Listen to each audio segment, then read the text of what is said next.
Bienvenidos a esta sesión virtual, en breve daremos inicio. El chat estará abierto a lo largo de la transmisión y los expositores estarán atentos a sus comentarios. Queremos saber desde dónde siguen la transmisión y a qué facultad o escuela pertenecen. Agradecemos que hayan tomado el tiempo para participar con nosotros este día. Saludos y bienvenidos. Hoy estamos con un grupo de decanos y directores de algunas de las facultades y escuelas de la UMG. Como expertos reconocidos en sus áreas de desempeño, hoy conversaremos sobre cómo visualizan desde su perspectiva la universidad post-COVID. Claro que, para pensar en el futuro, hay que hacer una reflexión sobre lo que hemos vivido a lo largo de esta pandemia, para obtener aprendizajes que nos ayuden a avanzar hacia lo que viene delante.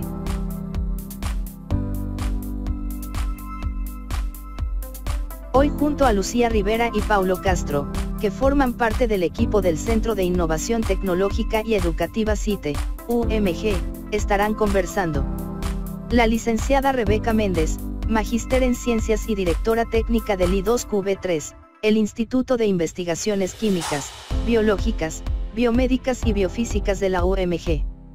La doctora Nidia Giorgis, decana de la Facultad de Humanidades y directora de las Maestrías en Educación. Tiene a cargo las carreras de Administración Educativa con especialidad en Gerencia de Calidad, Educación Física y Matemática, Comunicación y Lenguaje, diversos profesorados, posgrados en Educación Superior, e-learning, elaboración de proyectos educativos, así como el doctorado en Educación. El doctor Carlos Ramírez, decano de pregrado y director de posgrados de la Facultad de Psicología. Tiene a su cargo el área técnica de Educación Especial, las licenciaturas en Psicología Educativa, Psicología Industrial y Psicología Clínica, así como los posgrados en Intervenciones Psicoterapéuticas y Neurociencias aplicadas a la psicología. La licenciada, M.A. Mercilinda de Herrera, directora de la Escuela de Idiomas, que tiene a su cargo el profesorado Enseñanza Media en Inglés, licenciaturas en Traducción Inglés-Español, Español-Inglés y Enseñanza del Idioma Inglés con especialización en Tecnología Educativa. Así como cursos técnicos de traducción e interpretación de inglés-español, y cursos libres de inglés y preparación para TOEFL. Y el doctor Luis Alfredo Coronado, director de posgrados de la Facultad de Ciencias de la Administración, que tiene a cargo los posgrados de Administración de Negocios Dirección Financiera, ambos con diferentes áreas, posgrados en Desarrollo Empresarial, Dirección del Marketing y Dirección y Gestión del Recurso Humano. Desde ya nuestro agradecimiento a este selecto grupo de profesionales, decanos y directores de nuestra institución, por tomar el tiempo de compartir sus ideas sobre este importante tema. La Universidad Post-COVID. Iniciemos con este conversatorio.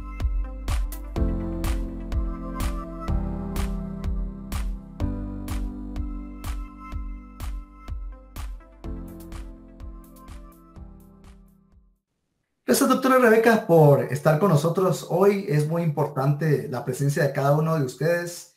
Y bueno, lo más importante hoy será hablar de COVID. ¿Qué podemos decir acerca de esto? ¿Cómo ha sido para usted, del área científica, vivir toda esta explosión de información que hemos tenido a lo largo de estos meses? Supongo que ustedes quizá tuvieron información antes que todos nosotros, los mortales. Pero quisiera escuchar su punto de vista para que nos pueda comentar cómo ha sido este caminar y esta investigación y aprender a vivir con todo esto desde el área científica. Muchísimas gracias, Paulo. Y pues aprovecho de una vez para agradecer realmente el espacio que tenemos aquí para poder compartir con toda la comunidad marianista pues toda esta información. No quisiera yo también caer en algo muy redundante porque sé que en este momento pues lo que más abunda es la información, pero creo que sí vale la pena para que podamos partir de lo mismo, ¿verdad? Tal vez traer unas cuantas cosas a la mesa.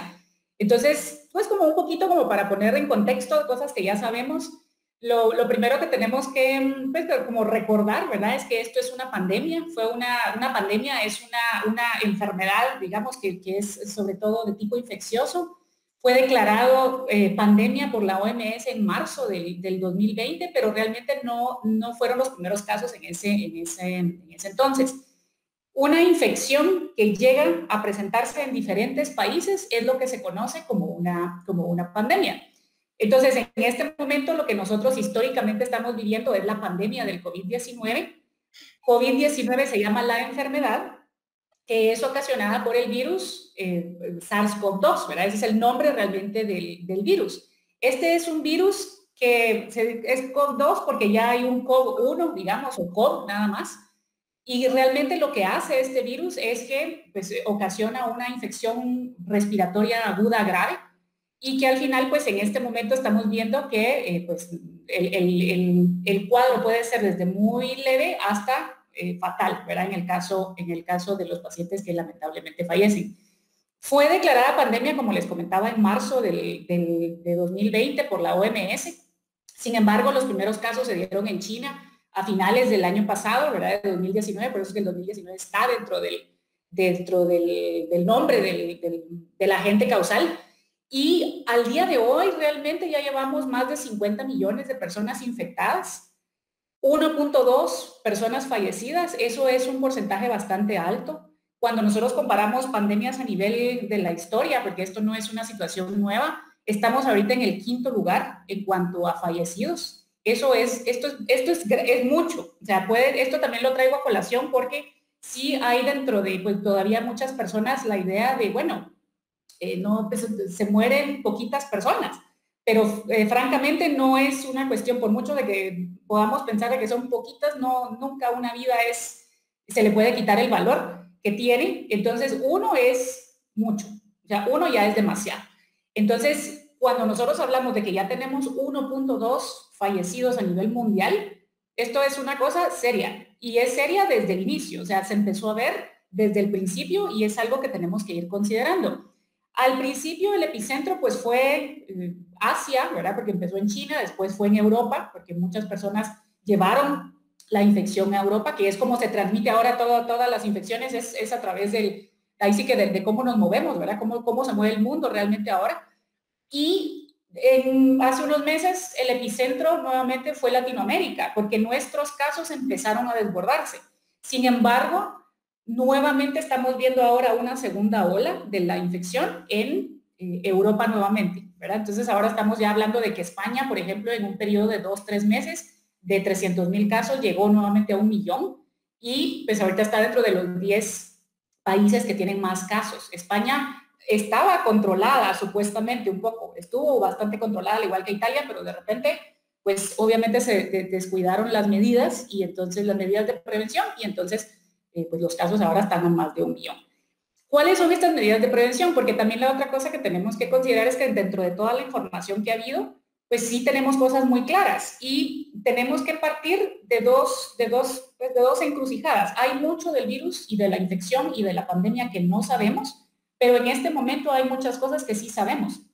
Y si bien todavía nos faltan muchas preguntas por responder, tenemos cosas muy claras. Entonces, por ejemplo, una de las cosas que ya está, pues por lo menos la forma de transmisión más clara, digamos, esa ya la tenemos determinada y es de persona a persona. Entonces nosotros sabemos que el contacto cercano con pues una persona nos puede a nosotros colocar en riesgo de infección. ¿Por qué? Porque literalmente nosotros lo decimos como el abrir la boca, ¿verdad? Cuando una persona abre la boca, ya ahí ya tenemos riesgo de infección. Y el problema es cuando abrimos la boca, pues no podemos estar con otra persona cerca, sobre todo en aspectos sociales, sin hacerlo. Entonces, realmente se habla de una forma de transmisión a través del estornudo, ¿verdad? Toser es otra, hablar y respirar. Por eso es que es tan importante, por ejemplo, las medidas de distanciamiento físico, porque ya no se habla de un distanciamiento social, ya seguramente pues el doctor Ramírez nos va a ir contando un poquito de eso más adelante, pero ya no, el distanciamiento social no, porque no es la idea de que nosotros nos separemos de nuestra sociedad tal cual, sino que físicamente mantengamos una distancia, porque se ha visto que las gotículas viajan a través del aire, ¿verdad? De las superficies, incluso, y entonces eso es lo que al final a nosotros nos llega a infectar. Pero realmente este virus lo que tiene de novedoso también es que es muy infectivo. Entonces, si bien, por ejemplo, hay otras infecciones que también se transmiten de esta misma forma, no tenemos ahí sí que esos niveles de agresividad del virus para atacar. Y lo más importante también que sucede en este caso en particular, y por eso se volvió una pandemia, es que nosotros, nuestro sistema inmunológico, no tiene la información necesaria para poder responder ante este nuevo agente. Entonces, por eso es que entramos todos en una especie de ansiedad y de susto y de qué estaba pasando. ¿Por qué? Porque es nuevo completamente. Nuevo completamente también un poquito entre comillas, porque el hecho de que sea un virus nuevo es un agente causal nuevo. Sin embargo, no necesariamente significa que la humanidad no haya tenido situaciones similares ni nosotros. Entonces, volviendo tal vez un poquito a la pregunta, ¿verdad? Porque eso es como lo que me decía Pablo, ¿cuáles son los retos como científico? Entonces, aquí pues solo comentarles, como mi antecedente, yo soy química bióloga, entonces yo lo puedo ver desde el punto de vista de las ciencias de laboratorio, que igual estamos muy inmersos, ahorita les voy a comentar por qué. Y también, pues, mi especialidad es la inmunología. Entonces, a mí, digamos, me interesa, yo tengo los dos polos, porque tengo tanto el interés como química bióloga en los microorganismos, en la detección, en ver quién es el malo, ¿verdad? Pero por el otro lado me interesa el hospedero, el ser humano, que es el que va a recibir realmente al virus y cómo son esos mecanismos con los cuales vamos a responder. Y eso es la inmunología. Nosotros vemos el sistema inmune, ¿verdad? El sistema de defensas para eso. Esto para muchos científicos ha sido, bueno, digamos que creo que como sociedad y como todo, pero voy a usar la palabra, se oye más bonito en inglés porque creo que lo describe mejor y es challenging, ¿verdad? Es como el challenge, pero para nosotros realmente, entonces la traducción más adecuada que encontré realmente es como desafiante. Esto ha venido a ser para todos un desafío a todo nivel. Sin embargo, para la gente de ciencia ha sido un desafío también mucho mayor en algunos aspectos. Les decía de que yo, pues se los comento desde el punto de vista del químico biólogo, porque para empezar, digamos, no es que estemos siendo olvidados, porque no creo que estemos siendo olvidados, pero hay muchos aspectos que se han dejado un poquito en el tintero, ¿verdad? Entonces, el primero de ellos, literalmente, como usted decía, Pablo, al principio, es el reto que hemos tenido de actualizarnos. O sea, para empezar, nosotros tenemos que estar leyendo sobre un microorganismo nuevo, formas de detección, todo surgió muy rápido. Al día de hoy, por ejemplo, nosotros hemos, pues científicamente, ¿verdad? Están saliendo de 5.000 a 7.000 publicaciones semanales sobre COVID. Esa es la cantidad de material que se está generando desde el punto de vista científico, digamos. Entonces, es imposible que podamos estar totalmente al día, pero también lo más curioso de todo es que a pesar de ese generar información, hay muchas cosas que todavía desconocemos. Entonces, al final una de las cosas más desafiantes ha sido eso.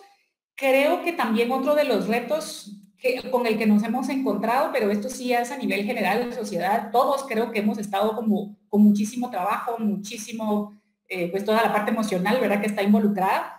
Sin embargo, para el químico biólogo, sobre todo un poquito en el contexto y de la gente de ciencia en Guatemala, esto ha sido particularmente retador porque, por ejemplo, todos hablan de que de todos los países desde el inicio, por ejemplo, han pedido pruebas de laboratorio. O sea, lo que todo el mundo pide para controlar la pandemia han sido pruebas.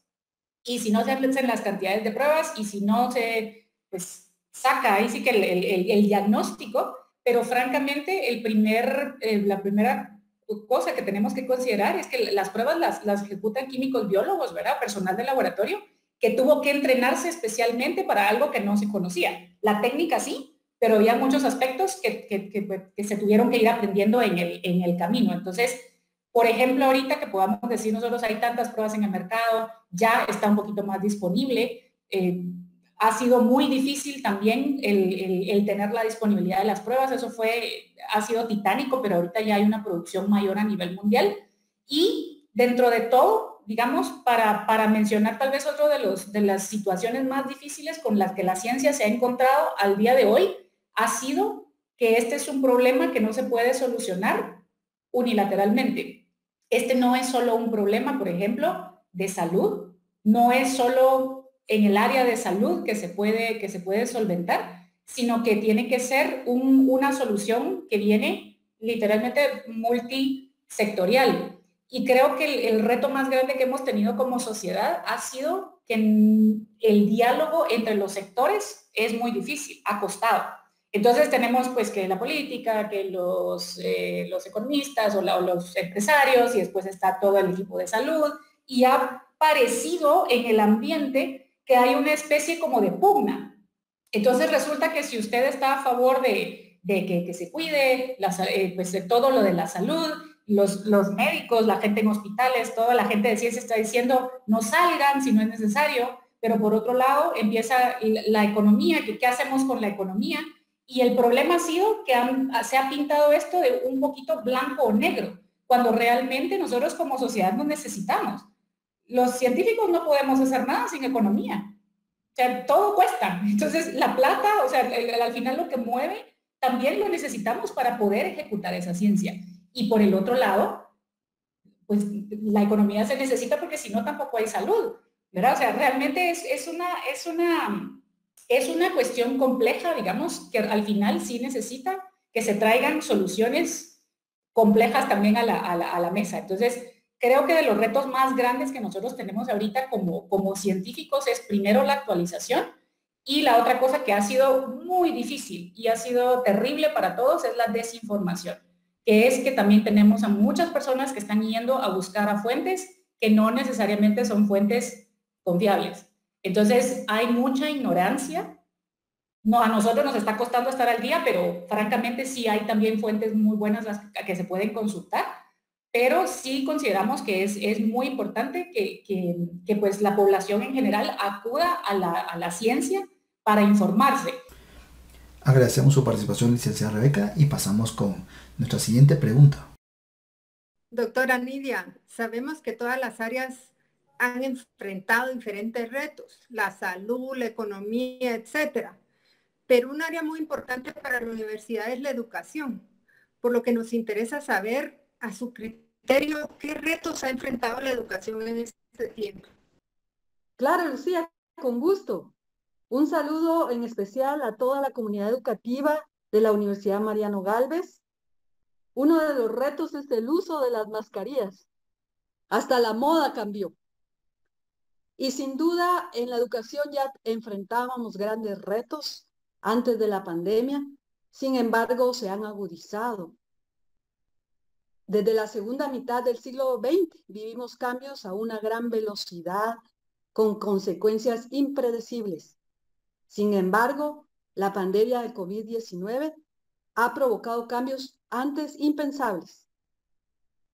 En todos los aspectos de nuestro mundo, cambiamos la forma en que nos divertimos, en que celebramos los cumpleaños, en que vamos a misa o hacemos un servicio, y por supuesto, la forma en que educamos. Y esto nos invita a aprender para no cometer los mismos errores. Si bien los cambios siempre traen situaciones nuevas, en el caso del COVID nos deja una gran incertidumbre, dado que lo que antes dábamos por sentado ya no nos funciona, y también esto aplica a la educación. Por ello es importante aprender lo que como humanidad hemos construido y reaprender sobre ello. Yo les exhorto a que estudiemos y que co-creamos para convertir los retos que a continuación les voy a exponer, que son grandes desafíos, convertirlos en oportunidades. El primero es la salud socioemocional. Nuestros estudiantes, niños y jóvenes, estaban acostumbrados a socializar al ir a la escuela o al colegio o a la universidad. Esto trae consigo depresión, soledad, ansiedad y temores. El doctor Ramírez profundizará más adelante sobre este gran reto socioemocional. Sin embargo, los educadores debemos poder atender y reconocer estas emociones en nuestros estudiantes. La salud, en primer lugar, debe prevalecer más que el conocimiento per se, y debemos atender también nuestra propia salud emocional. Así que uno de los grandes retos es poder salir victoriosos durante el COVID ante estos problemas de salud socioemocional. Obviamente, otro de los retos fue la preparación y alfabetización digital. Si bien teníamos un rezago de algunas poblaciones, esto se hizo más evidente. Y se abrió una gran brecha entre las comunidades. Estoy hablando no solo de la educación superior, sino también en la primaria, preprimaria principalmente se vio muy afectada. Los padres de familia retiraron a sus pequeños y algunos dicen que este año no se aprendió nada. Yo no estoy de acuerdo con eso. Creo que aprendimos muchísimo como humanidad y la alfabetización digital se hizo más aún indispensable. Y es un gran reto poder cubrir esta brecha. La Universidad Mariano Gálvez ha hecho camino y a través del CITE y de sus facultades grande en esta alfabetización digital. Otro gran reto y desafío es la adaptabilidad. A veces el cambio inesperado nos produce parálisis y esto requiere una gran flexibilidad y una capacidad de adaptación ágil. Si somos flexibles, podremos reaccionar de mejor manera ante cualquier reto. Y en las aulas debemos enseñar a los estudiantes esta flexibilidad, aprender en un ambiente de incertidumbre para la incertidumbre, pero siempre confiando en un futuro mejor. Otro reto fue la conectividad. El acceso al Internet es limitado por cuestiones económicas y por la geografía de nuestro país. Sin embargo, los profesores salimos a buscar situaciones, soluciones creativas para llegar a nuestros estudiantes. Algunos utilizaron WhatsApp, otros Facebook. Adicionalmente, en Mariano Gálvez utilizamos nuestras plataformas. Sin embargo, pudimos acompañar a toda nuestra comunidad a través de estos recursos. Sin embargo, en otras regiones, sí los estudiantes se vieron afectados. Ahí vimos fotografías de estudiantes subidos en un árbol, buscando la conectividad. No se dieron por vencidos y esa resiliencia de nuestra comunidad educativa nos permite hoy estar compartiendo esta videoconferencia. La autorregulación y el autoaprendizaje, que quiere decir aprender a aprender. Sin esto, las modalidades virtuales y semipresenciales son bastante difíciles de llevar a cabo. Si no promovemos el autoaprendizaje y el aprender a aprender, tendremos problemas para que nuestros estudiantes continúen y habrá deserción. Esto quiere decir que debemos enseñarles a establecer sus metas, encontrar un camino para lograrlas y poder autoevaluarse para saber si están logrando las metas que se han propuesto. Y que no se frustren si no las están logrando, porque la autorregulación nos permitirá poder volver a la ruta y regresar en el camino hacia el logro de nuestras rutas, de nuestros objetivos, perdón.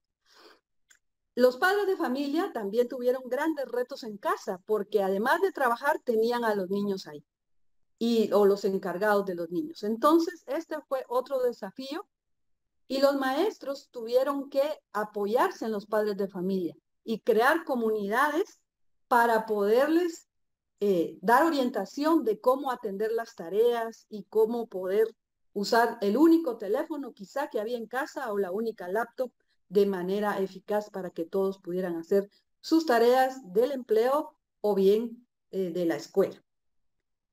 También otro gran reto y desafío que yo lo vi como educadora es la conceptualización que se tiene del aprendizaje y de la evaluación. Muchas personas creen que el sinónimo de evaluar es hacer exámenes. Y existen otras formas de evaluar mucho más efectivas y que permiten determinar el nivel de logro de las competencias y de estas habilidades tan importantes que son para la vida.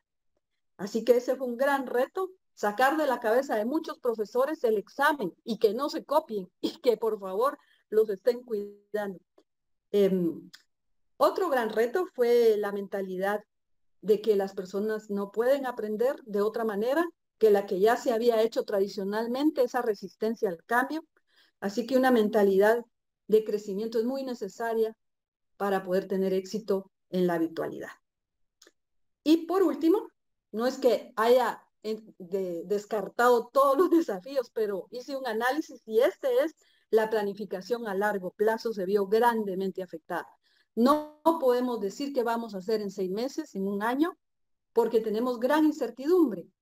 Pero lo que sí podemos hacer es plantearnos escenarios de que pueda pasar y ser flexibles para poder atender estos escenarios y alcanzar nuestros objetivos a través de todo lo que esta pandemia provocó. Nos hizo salir de la zona de confort, de la zona de comodidad. Y a través de la creatividad, los profesores encontraron medios increíbles de llegar a sus estudiantes y además prepararon muchos materiales, muchos rompieron ese paradigma y lograron usar la tecnología para enseñar y aprender. Y eso es un gran logro. La investigación también se vio acelerada y la cantidad de información es abrumante, abrumadora. Todas las organizaciones en general en el mundo abrieron sus recursos educativos gratuitos, tanto los conciertos, yo pude ver la Filarmónica de Berlín, que nunca me lo hubiera imaginado, porque se abrieron todo tipo de recursos para los educadores. Así que yo quiero terminar con esto, Lucía. Son estos retos que hemos enfrentado en la educación y que yo invito a que los veamos como oportunidades para ser mejores educadores. Gracias. Realmente este ha sido un cambio a todo nivel y a nosotros como universidad es importante poder entender en qué situación estamos desde diferentes puntos de vista. Y no cabe duda que uno de esos puntos o una de esas áreas ha sido la tecnológica.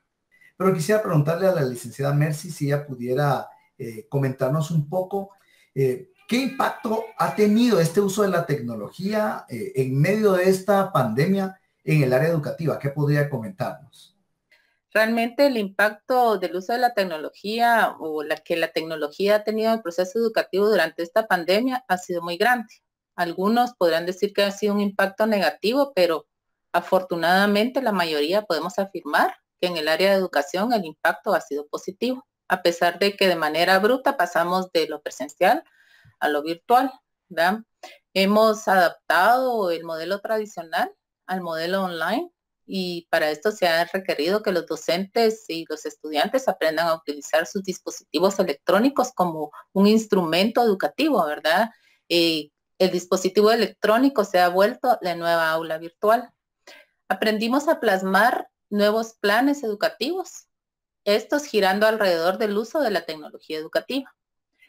Y que la tecnología educativa que estaba a nuestro alcance dependiendo también de nuestras limitaciones, porque no todo el mundo tenía la dicha o la ventaja que teníamos nosotros los educadores de Mariano Gálvez de contar con tecnología educativa y que está a nuestro alcance.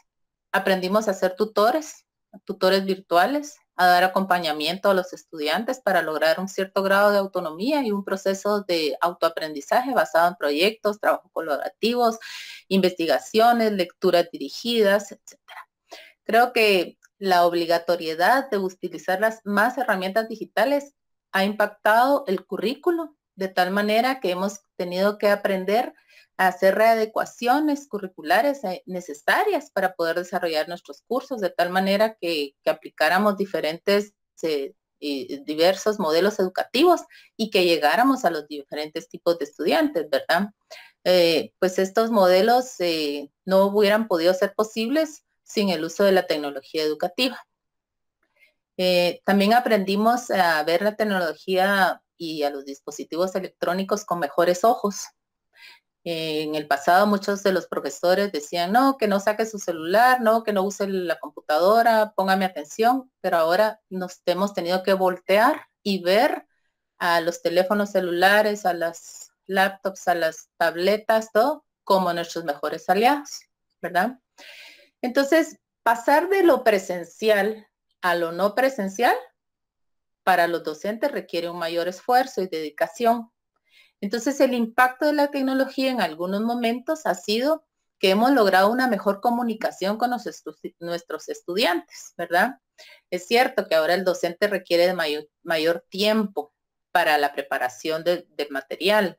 Debe tener conocimientos de qué trabajar, qué herramienta utilizar, para qué la quiere usar, cómo la puede usar, ¿verdad?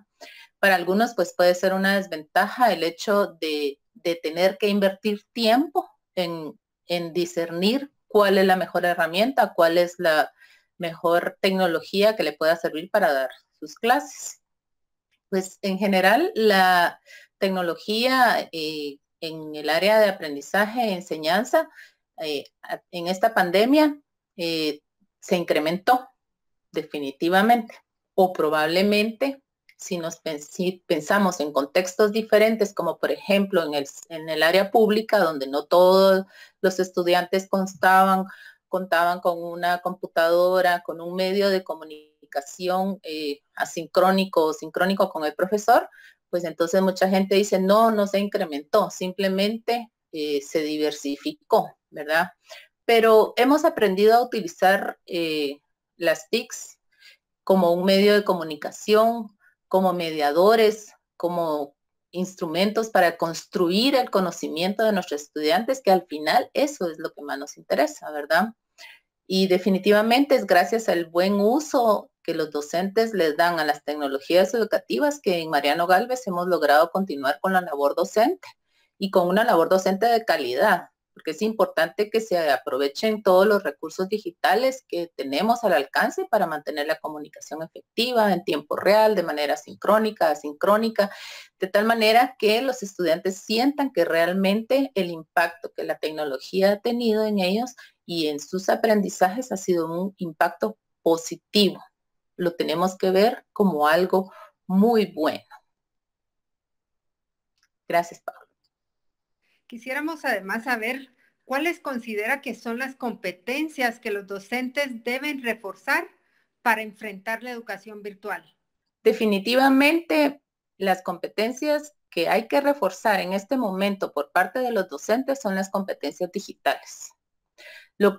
Tomando en cuenta que lo que hoy está de moda como tecnología, mañana podría estar obsoleto y ya no ser compatible con nuestros dispositivos. Entonces, las competencias digitales que los docentes deben adquirir o deben desarrollar, entre estas yo podría decir que también tendríamos que ser un poco más dinámicos, ¿verdad? Y mantenernos en una información constante de qué tecnologías están a nuestro alcance y para qué sirven, ¿verdad? Es muy importante trabajar definitivamente en la alfabetización digital.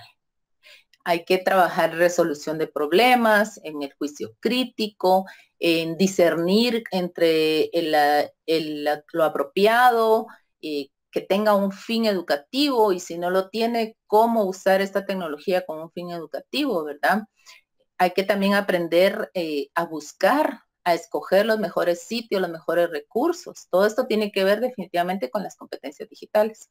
Saber seleccionar herramientas y recursos adecuados para nuestra área de trabajo, porque puedo encontrarme algo muy bonito por ahí, pero probablemente no tiene un fin educativo, sino solamente para una gamificación o un ejercicio de que los alumnos pongan atención al principio, ¿verdad? Creo que también debemos trabajar en lo que es la comunicación asertiva, ¿verdad? Es importante que los docentes desarrollen esta comunicación y que se mantenga una retroalimentación constante con nuestros estudiantes, una actitud positiva, permeable al cambio, ¿verdad? Especialmente en relación a las tecnologías y la comunicación digital. Hay que familiarizarse con los ambientes virtuales, utilizar las TICs, ¿verdad? Seleccionar, diseñar, producir materiales para que haya un aprendizaje significativo. Y definitivamente también hay que trabajar en metodologías y técnicas de enseñanza. En el uso y manejo adecuado de las plataformas educativas, conocimientos y conceptos, herramientas tecnológicas, en fin, convertir el aula en un ambiente agradable, integrando tecnología y diferentes herramientas o aplicaciones para mantener sobre todo el interés de los estudiantes, que no sea algo repetitivo, que yo siempre hago lo mismo, siempre uso la misma herramienta, siempre uso la misma presentación, entonces ya no hay nada nuevo que llame la atención a nuestros estudiantes, ¿verdad? Y definitivamente promover en ellos el uso de las nuevas tecnologías metodologías del siglo XXI, mantener una secuencia didáctica, conocer también qué es lo que nuestros compañeros docentes están haciendo, conocer los perfiles de egreso de nuestros estudiantes para ver hacia dónde los queremos llevar y de tal manera que podamos escoger las mejores herramientas que nos ayuden para que los procedimientos pedagógicos y andragógicos les lleven a ese aprendizaje significativo, ¿verdad? Definitivamente las competencias digitales es lo que mayormente tenemos que hacer énfasis en desarrollar en los docentes, ya que vamos a seguir probablemente trabajando de manera virtual. Entonces, dentro de las competencias digitales tenemos lo que es la competencia informática, ¿verdad? Pues la competencia informática es saber cómo funcionan las TICs, para qué sirven, cómo se pueden usar. O sea, no es solo conocer, sí, qué bonito el ordenador que tiene o qué bonito el teléfono que tiene, es saber cómo funcionan estos aparatos y para qué se pueden usar dentro de nuestra aula. Otro componente muy especial dentro de las competencias digitales es la ciudadanía digital, ¿verdad? Nosotros tenemos que ser ciudadanos digitales, o sea, aprender a convivir dentro de la gama de la comunicación a través de la tecnología o de medios de comunicación virtual o incluso sabiendo escribir textos o sabiendo transmitir imágenes o hasta los mismos emoticons tienen una forma de poderse utilizar apropiada o no apropiada, ¿verdad? También tenemos las alfabetizaciones múltiples. Esto es un aspecto muy importante. Creo que hay que hacer mucho énfasis en que tenemos que aprender a leer y a escribir en el lenguaje de las tecnologías que estamos utilizando. Hay que aprender a leer imágenes, hay que aprender a leer emoticons, hay que aprender a leer texto, hay que aprender a leer gráficas. Entonces, la alfabetización múltiple se refiere no a aprender muchos idiomas, pero sí los lenguajes que se están utilizando ahorita a través de la comunicación, que implica el uso de cualquier dispositivo, puede ser televisión, audio, Facebook, WhatsApp, Twitter, imágenes, fotografías, gráficos, animaciones, animes, cualquier cosa que nos pueda servir para transmitir conocimientos. Es importante que aprendamos a leerlas y que no solo aprendamos a leerlas, sino que también aprendamos a escribirlas, ¿verdad? También tenemos la competencia tecnológica. Esta es muy importante porque esta es la habilidad para buscar y procesar información y saber cómo transformar toda esa información que encontramos dentro de la web o dentro de todo, cómo transformarla en conocimientos con nuestros estudiantes, ¿verdad? Y por último, y no menos importante, tendríamos la competencia cognitiva, ¿verdad? Que es definitivamente procesar todo lo que estamos viendo a nuestro alrededor, poner mucha atención, cómo lo percibimos, cómo memorizamos cada una de las cosas, los aspectos que pueden ser importantes o no dentro de esas. Y también aquí entra lo que es la resolución de problemas, la comprensión y todo lo que tiene que ver con procesos mentales que son necesarios desarrollar tanto los docentes como los estudiantes para que todo lo que hagamos al final nos lleve a que el estudiante está construyendo realmente conocimientos. Gracias. No cabe duda que todos estos cambios han venido a impactar todas las áreas de la vida. Con diferentes retos y complicaciones, tanto en el área emocional. Sí, quisiera preguntar al doctor, y gracias, doctor Carlos, por estar con nosotros hoy. Usted como experto, ¿qué puede decirnos sobre estas afecciones que el COVID ha traído a nosotros en el área emocional y mental? Quisiera aclarar algunos aspectos importantísimos para poder entender esto por lo que estamos pasando, lo que hemos tenido que vivir en forma integral durante todos estos meses que ha pasado. porque no es, digamos, no es tan sencillo al principio poderlo procesar, poderlo aceptar, entender que hay ciertas rasgos de personalidad que nos vuelven un poco más resilientes para poder enfrentar la adversidad, rasgos propios, alguna situación de tipo biológico, genético, con personas con mucho carácter, con resiliencia. Sin embargo, existen otros aspectos en los que las personas se vuelven un poco más vulnerables a que las situaciones adversas los afecten de diferente forma. Entonces el impacto a veces puede variar un poco en cuanto a la respuesta que yo pueda presentar desde el punto de vista físico y mental.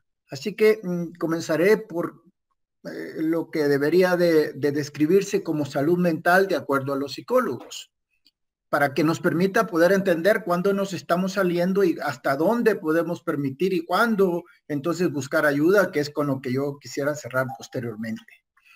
Así que la Asociación Americana de Psicología define que la salud mental es un estado relativamente perdurable en el cual la persona se encuentra bien adaptada, siente gusto por la vida y está logrando su autorrealización. En este caso es un estado positivo y no la mera ausencia de trastornos mentales o de enfermedad.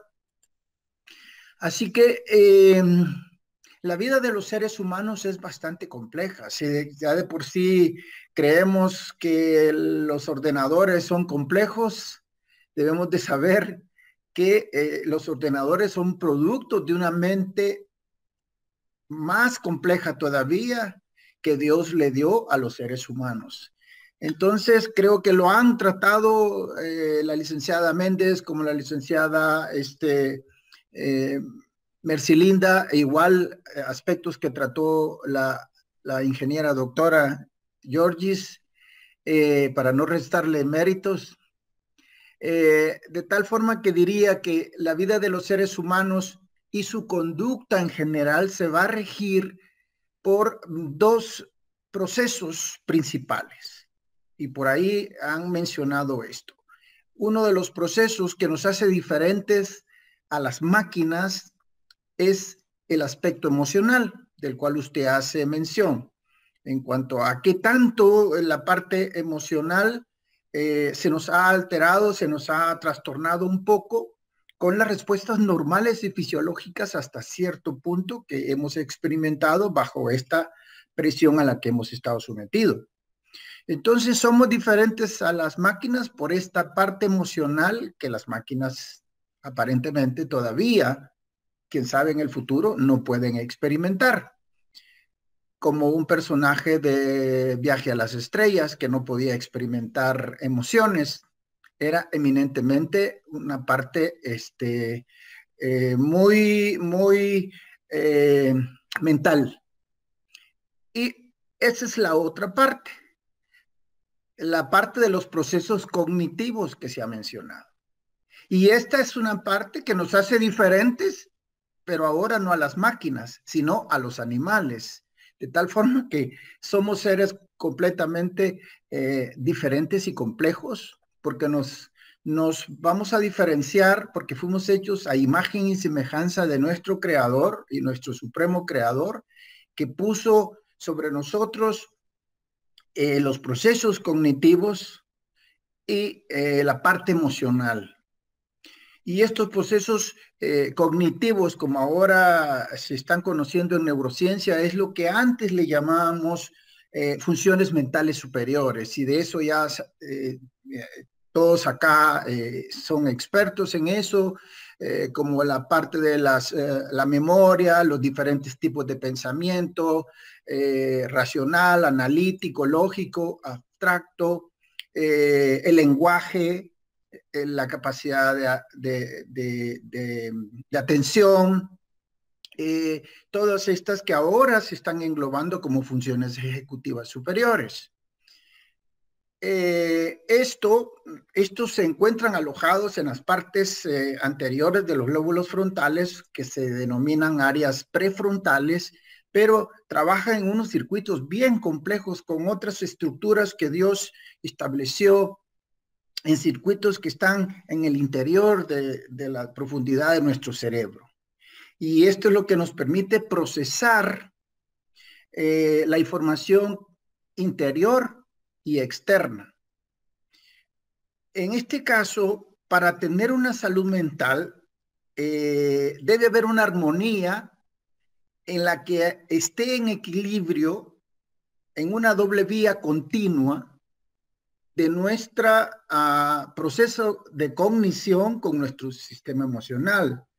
De tal forma que eso de que pienso y luego existo de don Renato Descartes, a veces ese dualismo no es tan cierto, sino que se puede decir pienso, siento y luego existo, que es mi reacción con la que yo estoy viviendo.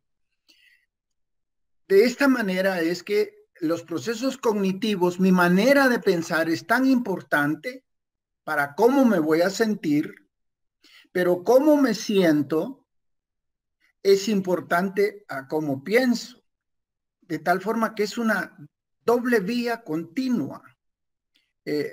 Si yo pienso negativamente, me voy a sentir emocionalmente negativo.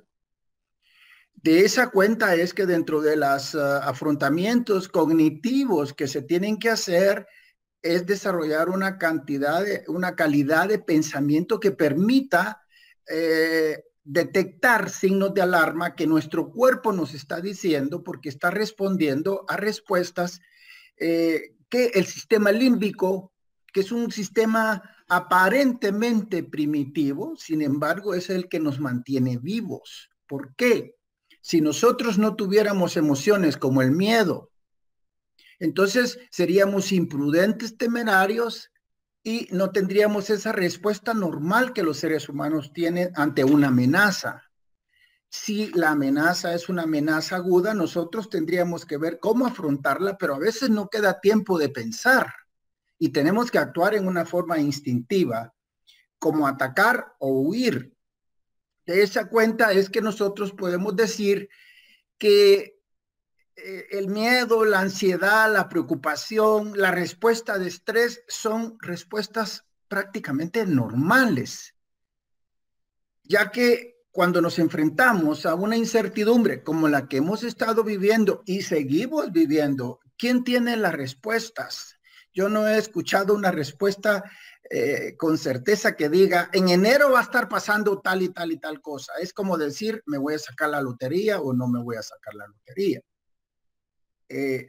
Esa es una incertidumbre con la cual todo el tiempo vamos a vivir. Nosotros solo tenemos el presente, no tenemos que ser esclavos del pasado ni vivir angustiados en una forma patológica en el futuro. De tal forma que ese miedo a lo desconocido o a las situaciones de cambio o de crisis van a ser situaciones normales, pero que no deben ser algo que nos paralice y que nos estanquemos.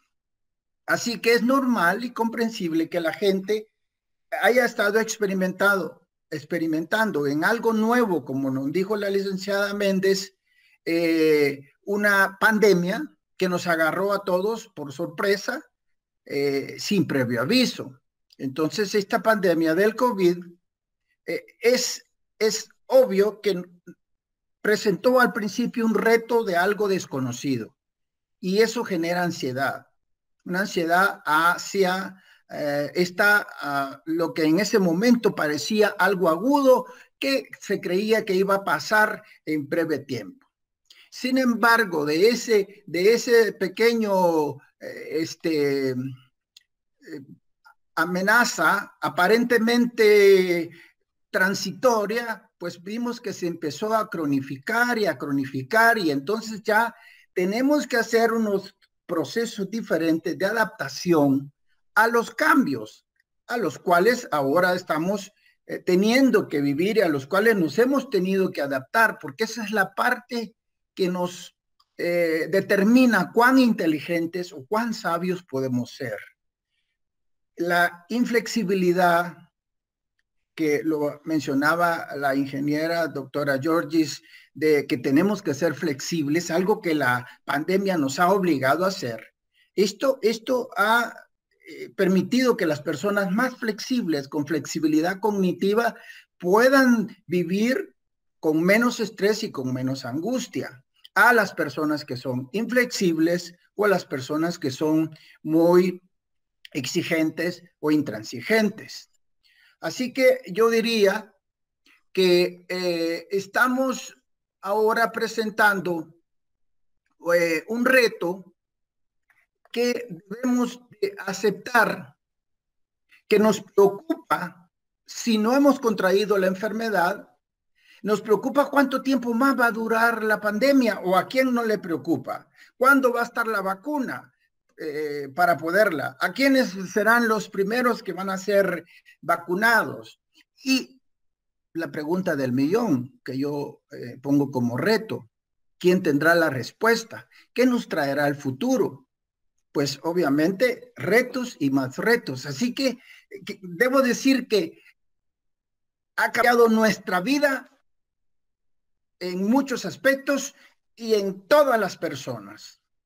La manera en que vivimos, y esto nos trae una incertidumbre porque nuestras rutinas diarias se han visto alteradas. Hemos tenido presiones económicas, de lo cual imagino el doctor Coronado nos va a ahondar, porque han habido baja de ingresos, pérdidas de trabajos, pues gente que ha salido a las calles por el instinto de conservación, a suplicar, perdiendo un poco la pena, y salir con una bandera, suplicantes de por lo menos comer. Aparte de ese aislamiento social que inicialmente nos obligaron a tener, pues hemos tenido que experimentar que seres queridos enfermen o seres queridos fallezcan. Y eso nos ha generado situaciones de duelo a veces sumamente complejas, que si no estamos preparados cognitivamente, pues nos va a llevar a depresiones, y vamos a pasar de respuestas de estrés agudo, de ansiedad, de preocupación, a verdaderas situaciones apremiantes de depresiones, que va de la mano con la ansiedad cuando la ansiedad no se afronta adecuadamente. En los Estados Unidos, ya que llevan muy bien sus estadísticas y sus estudios, un poquito mejor que nosotros aparentemente, nos dicen que el número de adultos en Estados Unidos con síntomas de estrés, ansiedad y depresión durante la pandemia se han elevado completamente comparados con las encuestas de estas mismas enfermedades cuando no había pandemia.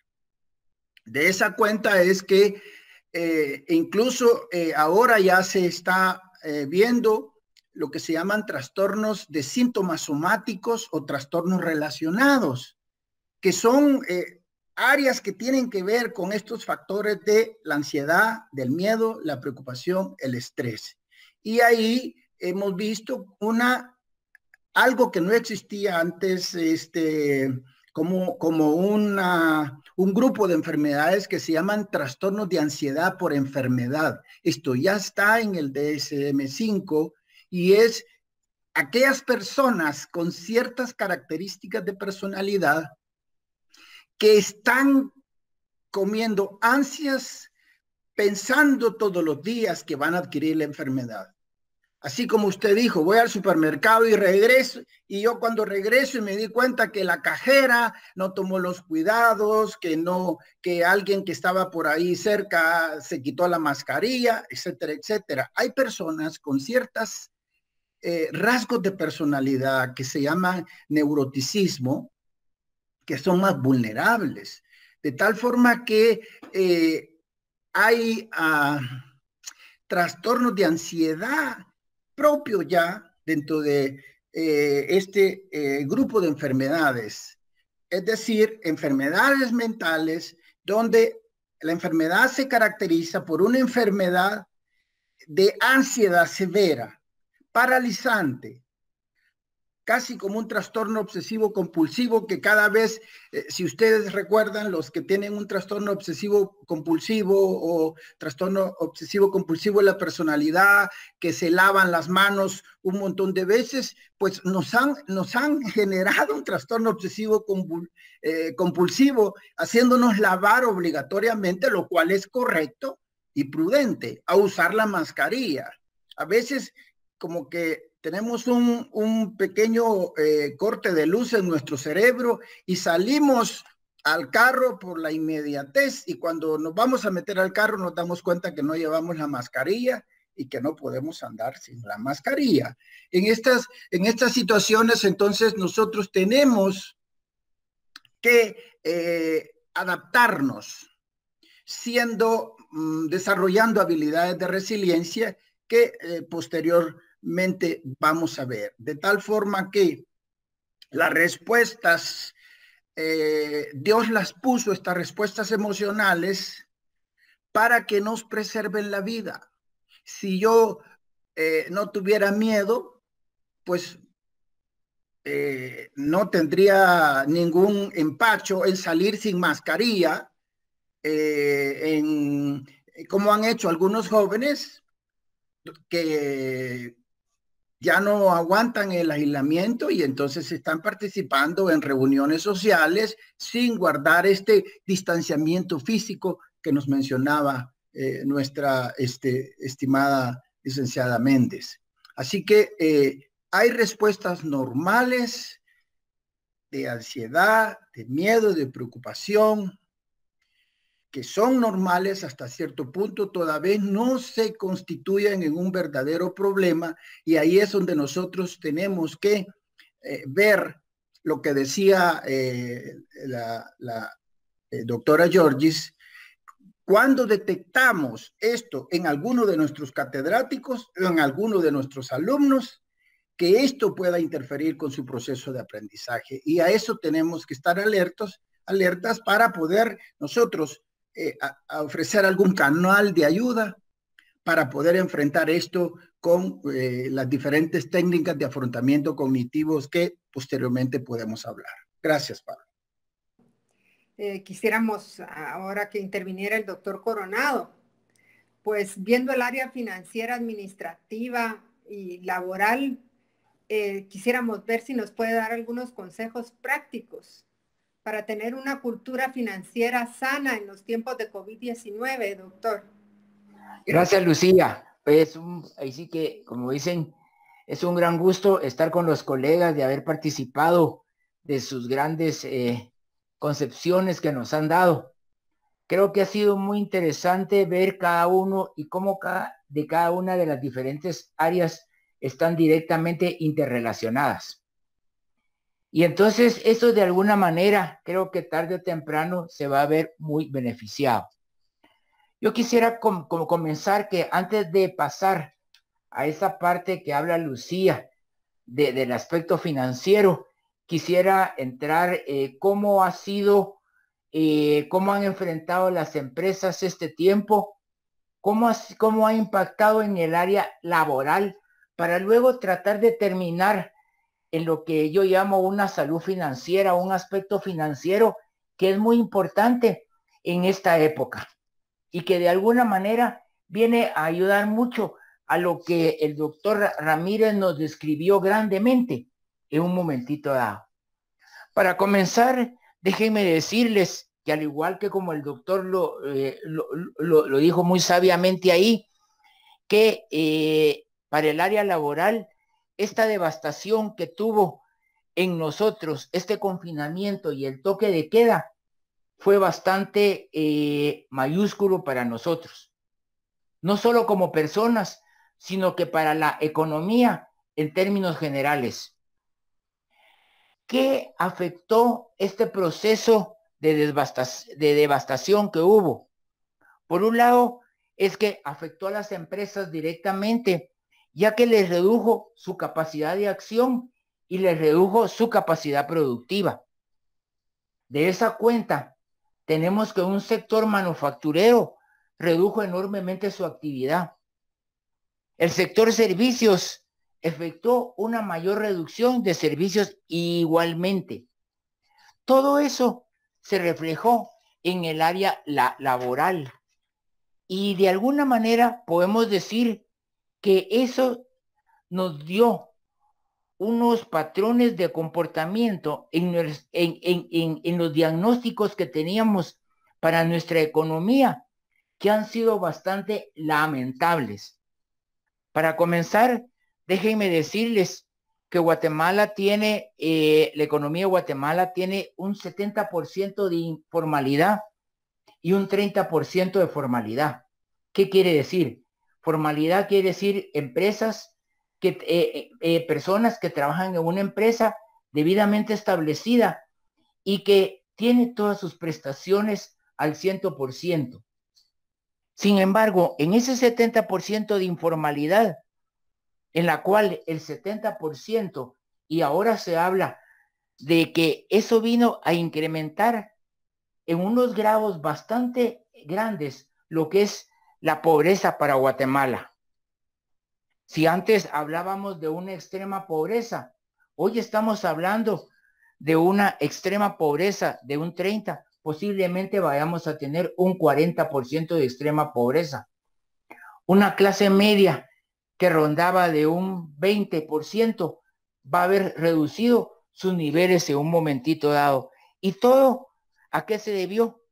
A esa contracción que hubo de la economía, que derivó en una baja de demanda, que también decreció en los gastos de las familias y que reorientó sus gastos a lo que podían ser unas compras esenciales.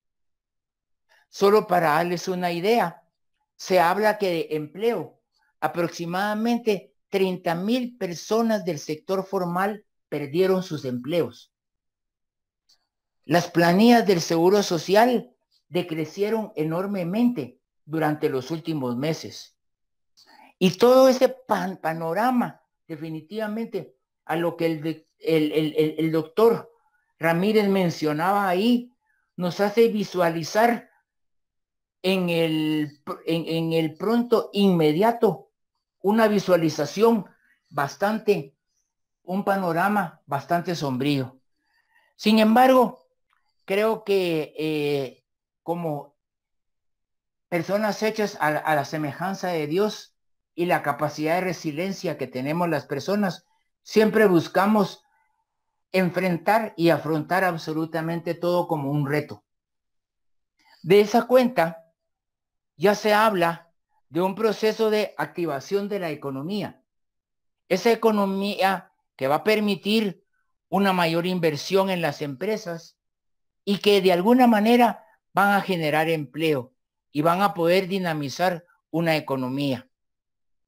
La pregunta ahora es, ¿cuándo se va a comenzar a ver eso?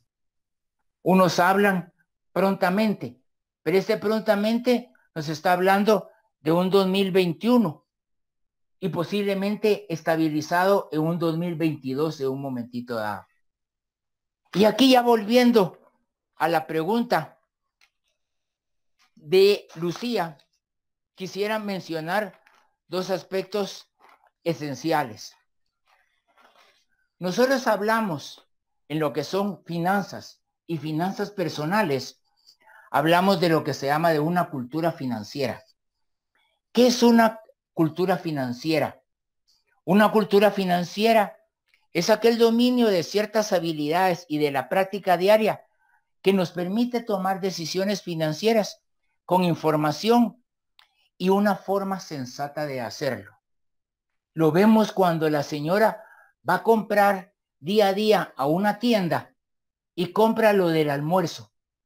Compra un sobrecito para un su consomé, compra su verdurita para darle sabor a su caldito en un momentito dado. Pero también hablamos de una salud financiera. Y esa salud financiera es lo que nos permite dormir bien, ya que en un momentito dado ya vamos a ser capaz de cumplir nuestras obligaciones financieras y que tomamos con interés la vida diaria. Sin embargo, déjenme decirles que el impacto en el área laboral ha sido bastante fuerte. Sin embargo, hemos tenido unas ventajas que a mi manera de ver ha sido muy interesante. Por ejemplo, varias empresas siguen funcionando y establecieron lo que se llama el home office. Y UMG no escapó a ello.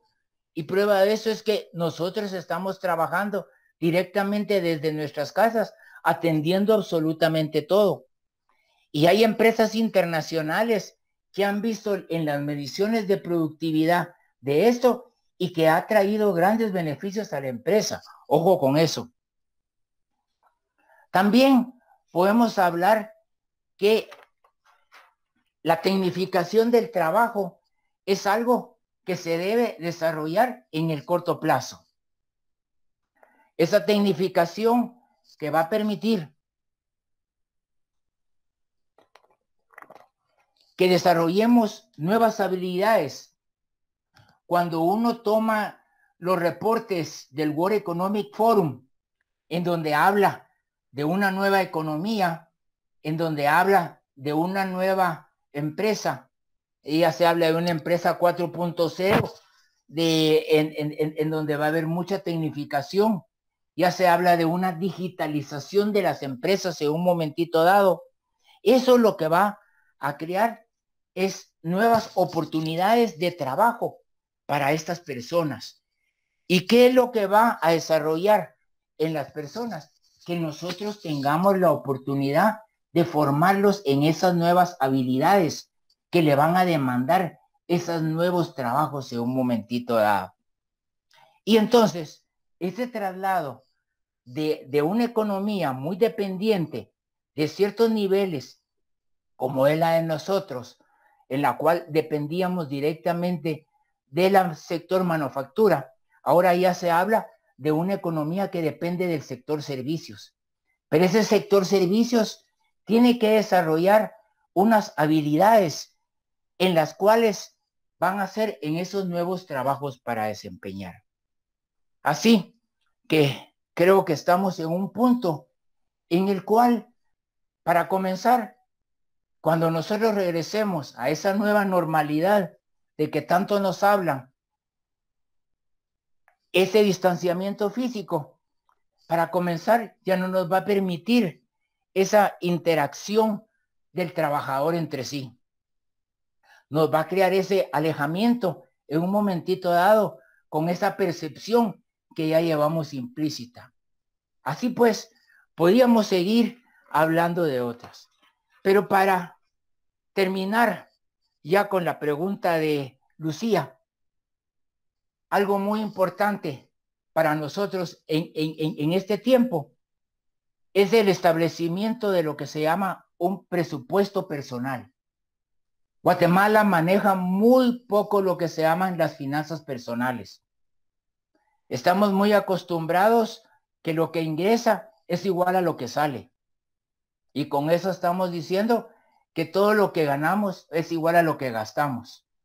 Sin embargo, creo que la parte importante es que ya debemos comenzar a razonar cómo es que establecemos un presupuesto personal, un presupuesto familiar. Y eso es algo que nosotros lo enfatizamos mucho, especialmente con nuestros estudiantes del área financiera, en la cual les comentamos a ellos que decimos, ¿quién le va a confiar a usted el dinero de unos accionistas si usted propiamente no tiene un presupuesto personal y cómo lo maneja en un momentito dado? Si usted maneja bien su presupuesto personal, bien puede manejar un presupuesto de una empresa en la cual es completamente ajena a usted. Y creo que bajo ese principio, déjenme decirles que no es del otro mundo establecer un presupuesto personal. Un presupuesto personal y es de la manera más sencilla y es únicamente anotar cuánto ingreso y cuánto gasto. Y sacarle los porcentajes a esos gastos que yo tengo. Y hay unos parámetros muy interesantes que nos dicen cómo deben ser ese tipo de gastos. Por ejemplo, nos dice que para lo que es el transporte, comida, servicios públicos, gasto de casa, no debe de pasar más de un 50% de nuestros ingresos. La pregunta que nosotros nos debemos hacer es, ¿tenemos ese porcentaje nosotros aplicado? Ojo con eso, establezcámoslo y veamos. ¿Tenemos deudas dentro de nuestro presupuesto también? Bueno, para comenzar hay que pagarlas. Y eso, pues, en el tiempo es cuando se debe hacer dicho de ello. También es importante que establezcamos lo que se llama una cultura de ahorro. Esa cultura de ahorro ya no la da el Señor en su palabra, en donde habla de el diezmo. Ese diezmo que nosotros participamos cabalmente con nuestras congregaciones a las cuales nosotros participamos. Pero, ¿qué de ahí de que pueda ser un porcentaje adicional en la cual nosotros podemos establecer como un ahorro personal en un momentito dado? Entonces, mi sugerencia es que, para comenzar, evitemos aquellos gastos excesivos, que quitemos aquello superfluo. Y creo que esta época nos permitió a nosotros, ese confinamiento nos permitió a nosotros el no gastar en esos gastos excesivos en un momentito dado, porque para comenzar todo estaba cerrado en su momento. Pero lo que sí es bien cierto es que ahora que ya se da la apertura, creo que debemos actuar sabiamente con nuestros ingresos. Veamos y establecemos ese presupuesto personal y van a ver el rendimiento que nosotros vamos a tener.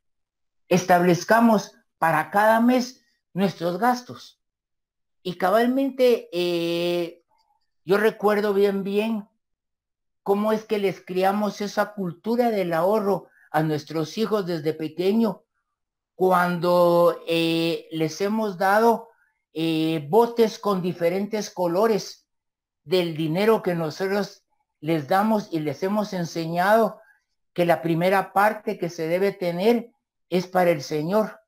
Y luego el Señor ya nos ha dejado ese 90% para que nosotros lo invirtamos en el complemento para lo que es nuestra vida.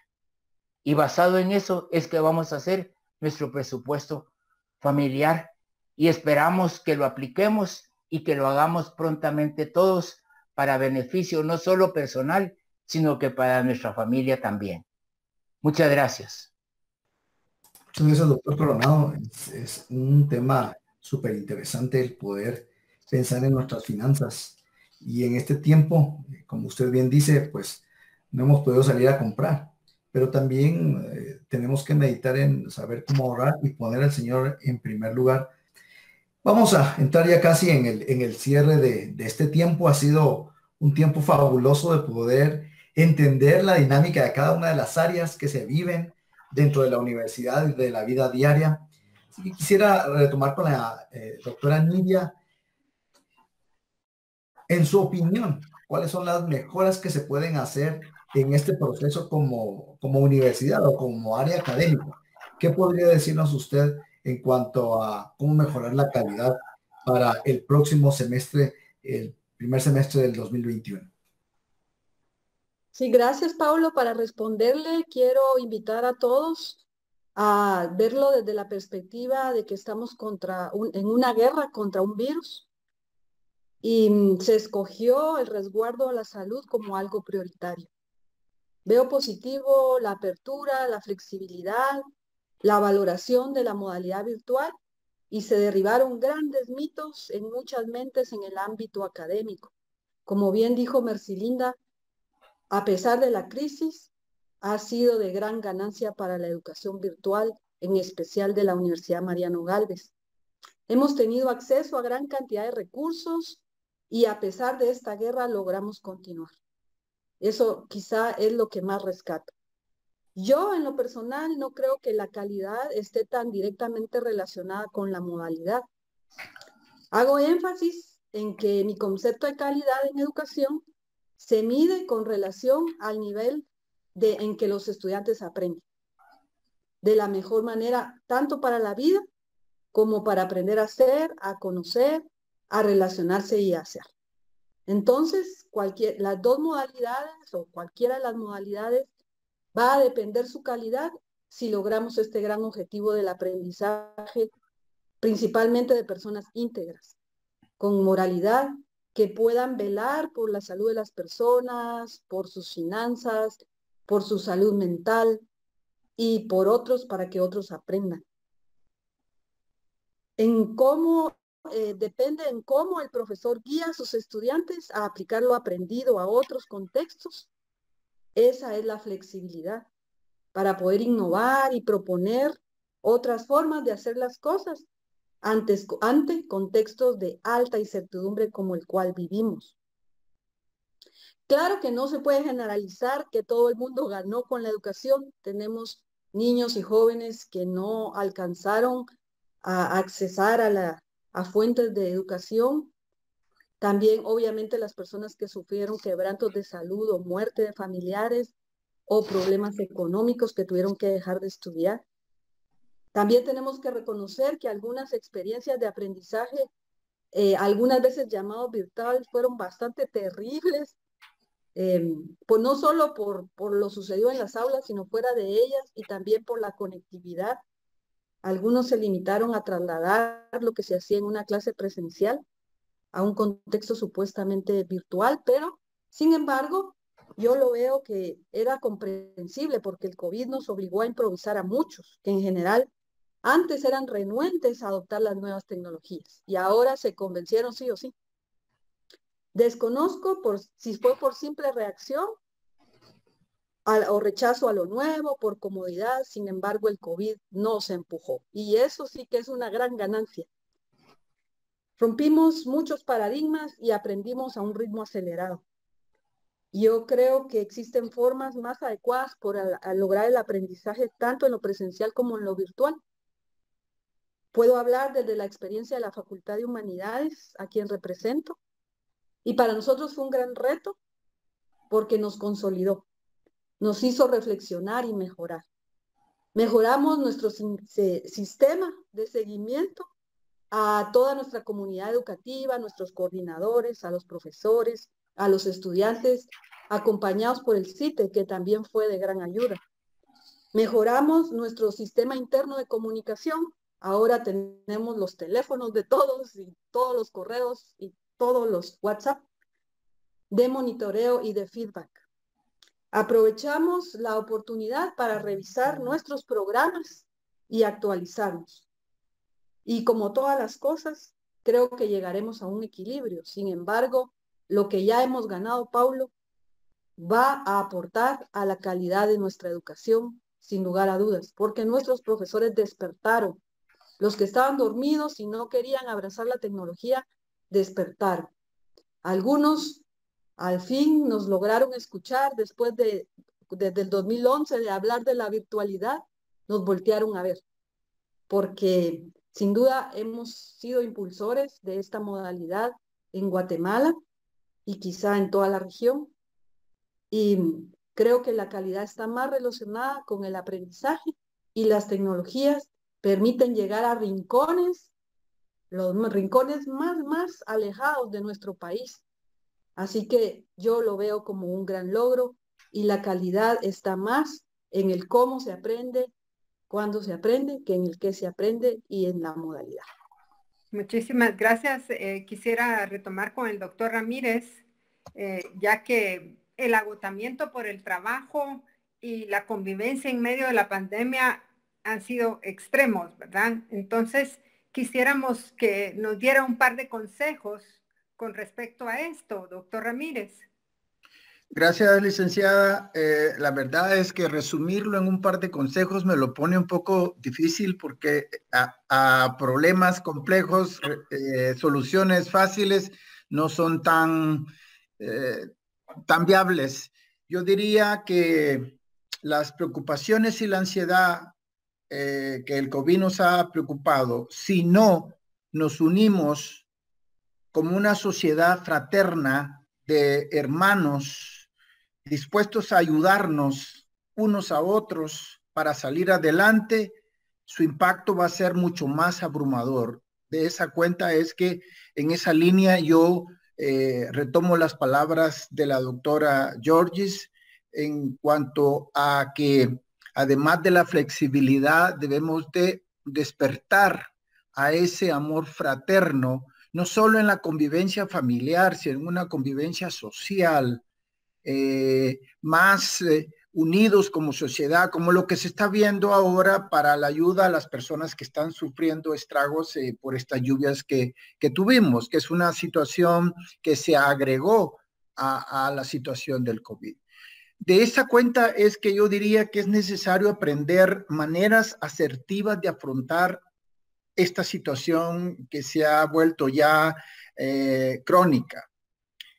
Y debemos de entonces pensar en los demás, salir de esta zona de confort donde mientras yo esté bien, pues bueno, eso gracias a Dios que yo estoy bien, pero ¿qué hay? Como decía el doctor Coronado, hay personas que ni siquiera ese presupuesto personal pueden hacer porque sus ingresos están sumamente limitados. Entonces, los que de alguna forma hemos podido estar más o menos bien física o mentalmente, debemos de pensar en los más vulnerables. Sabemos que en esta pandemia existen personas más vulnerables, como las personas de la tercera edad, las personas con enfermedades crónicas como diabetes, como hipertensión, como problemas inmunes, enfermedades cardiovasculares, etcétera, etcétera. De esa cuenta es que esas personas se vuelven vulnerables, mucho más, igual que los niños. Pero el doctor Coronado también mencionaba algo sobre las personas que ya estaban en extrema pobreza, que debemos de pensar en esas personas también. ¿Qué podemos hacer para ayudarles? Porque estas personas ya estaban en condiciones muy precarias y esto los ha terminado de ponerlos en una condición mucho más catastróficas. Y por otro lado, lo que yo mencionaba de aquellas personas con ciertas características de personalidad que antes se llamaban hipocondríacos o rasgos de neuroticismo, donde los estímulos que nos provocan cierta respuesta de miedo, de ansiedad, de estrés, son mucho más elevadas en algunas personas, de tal forma que se vuelven vulnerables a desarrollar estrés crónico y esto eleva ciertas sustancias químicas hormonales, porque ya no es una respuesta aguda de huida o ataque, sino que ya es una situación crónica que lleva a lo que se llama carga alostática, en donde la misma respuesta para responder a la adversidad se vuelve tan pesada que termina siendo una cruz que termina por destruirnos. Y uno de los elementos muy importantes ahí es una sustancia que en situaciones agudas nos salva la vida, como es el cortisol, pero en condiciones crónicas nos produce alteraciones de nuestro sistema inmunitario, nos produce síndrome metabólico, diabetes tipo 2 y todas esas condiciones que nos vuelven mucho más vulnerables a que si el COVID lo adquirimos, pues seamos propensos a sufrir. De esa cuenta es que hay que pensar en aquellos que por cualquier motivo son más vulnerables, ya sea por cuestiones de tipo mental per se, o por condiciones económicas, o por condiciones de enfermedad, o por condiciones de edad, etcétera, etcétera. Por eso es que yo diría que tenemos que tomar medidas de autocuidado, cuidando nuestra mente y nuestro cuerpo. Debemos de tratar de dormir lo suficiente, de hacer, no dejar de hacer actividad física de manera regular, Hay que, no por figura, sino por salud física y mental. Por supuesto, comer saludablemente, dejando esa comida chatarra, llena de carbohidratos, que simplemente son muchas calorías, que estos carbohidratos se convierten en grasa y esto nos predisponen para ese mentado síndrome metabólico que a veces acorta la expectativa de vida. Por supuesto, evitar uso de sustancias nocivas como tabaco, el alcohol, las drogas. Y algo importante que mencionaban ahí la licenciada Méndez también, limitar a veces el tiempo de exposición frente a las pantallas para estar viendo cosas que son noticias que producen mucho más preocupación y mucho más estrés de lo que nosotros podemos ver sanamente. Tratar de mantener dentro de lo posible cierta rutina en cuanto a comida, en cuanto a levantar, horas de sueño, horas de ejercicio, etcétera, etcétera. Limitando un poco la exposición a medios de comunicación que solo nos alteran más el sistema nervioso y concentrarnos, por supuesto, en pensamientos positivos. Ya les dije que una manera de pensar positiva va a llevar a un sistema, es como lo que llamamos en psicología terapia cognitivo-conductual o racional emotiva, que son de las terapias que más se usan en psicología, y estos tipos de afrontamiento cognitivos asertivos van a mejorar nuestra condición de resiliencia, es decir, de poder soportar y salir todavía fortalecido de estas situaciones adversas. Por otro lado, debemos de ser humildes y pedir ayuda cuando nos sentimos agobiados, abrumados o las cosas se nos está saliendo de la mano y buscar pues eventualmente a alguna ayuda de tipo social, expertos en salud mental, etcétera, etcétera. Y no porque sea menos importante, lo dejo por último, retomar también lo que decía la doctora Georges. Usar nuestros valores morales y nuestros principios y sobre todo el fortalecimiento de nuestra vida espiritual como un apoyo que nos permita un autocuidado importante sin estar despegados de quien nos cuida, de nuestro supremo creador, a quien le debemos la vida y que sabemos que su gracia y su misericordia son nuevas cada mañana para aquellos que desde temprano nos acercamos a Él confiadamente, con fe. De esa cuenta es que nosotros como una unidad, como una universidad, una institución académica que fue fundada en principios y valores cristianos, es algo de lo que estamos llevados y obligados a fortalecer, no dejando esta tarea únicamente que al señor capellán o al decano de teología, sino que cada uno de nosotros poder tener palabras de aliento para los demás, para esa convivencia familiar, porque a veces estarnos viendo todos los días cuando son familias un poco grandes, como que llega un momento en que existe fricción y se nos olvida de que es cuando más unidos debemos de estar, siendo más pacientes, más tolerantes, mostrando armonía y una actitud mental que nos haga salir adelante y que sea nuestra conducta agradable ante los ojos de Dios. Y con eso quiero terminar mi participación. Gracias.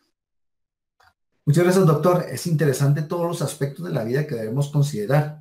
Quizá muchos no considerábamos algunos de los aspectos. Quizá en mi caso la tecnología ya era parte de mi vida, pero la economía no la consideraba tanto. Quisiéramos ir cerrando, como decía antes, y preguntarle a a la doctora Rebeca Méndez, ¿qué consejo nos puede dar ante esta pandemia? Hemos aprendido muchas cosas y hemos intentado aplicar muchas cosas, pero ¿qué otras cosas serían importantes considerar? Y quizá no solo para hasta cuando salgamos del COVID, sino que más adelante. Y quiero aprovechar también para lanzar una pregunta, la cual queremos que todos nuestros colegas y expertos que están el día de hoy participando con nosotros puedan decirnos, que es cómo visualizan a la OMG después del COVID. Así que dejo el tiempo, doctora Rebeca. Muchas gracias, Pablo. Pues ha estado muy interesante la discusión y pues hemos abordado diferentes temas, como bien dice Pablo, en diferentes áreas. Y pues tal vez solo quiero retomar como una de las cosas que empecé, que al final nosotros somos un conglomerado de muchísimos aspectos. No podemos considerar al ser humano como una cuestión aislada.